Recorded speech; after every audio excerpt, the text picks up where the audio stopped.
Hello guys, আসসালামু আলাইকুম। আজ আমি চলে এলাম নোয়াখালী মাইজদি সুপার মার্কেট। আর তোমরা তো জানোই আমার ব্লগটা দেখে তোমরা তো ব্লগ দেখেই বুঝে গেলে যে না আমি কতটা সুপার মার্কেট পছন্দ করি।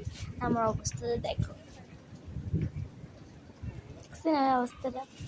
কমেন্টে জানিয়ে যে আমার কীরকম লাগছে বলে। কেন আর আমার মার্কেট করতে আসছে আমার খালার সামনে বিয়ে 25 তারিখে জুলাই। তো মায়ের দোকানে শাড়ি পছন্দ হচ্ছে না, তো আমরা অন্য দোকানে যাব।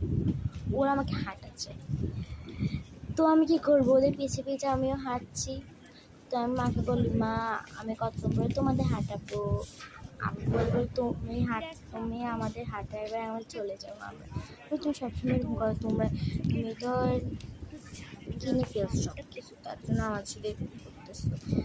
তো আবার আমার একটু আপনার দুষ্টামি একটু করে তারপর আমি আবার হাঁটতে হাঁটতে আমাকে বেছে বেছে যাচ্ছি। তো এইখানে আমি কিন্তু আমার এত কষ্ট হচ্ছে এখানে হাঁটতে হাঁটতে। একদিকে হচ্ছে এখানে অনেক লোক, এখানে কষ্ট হচ্ছে হাঁটতে, একদিকে এখানে লোক অনেক। দেখছেন কত লোক।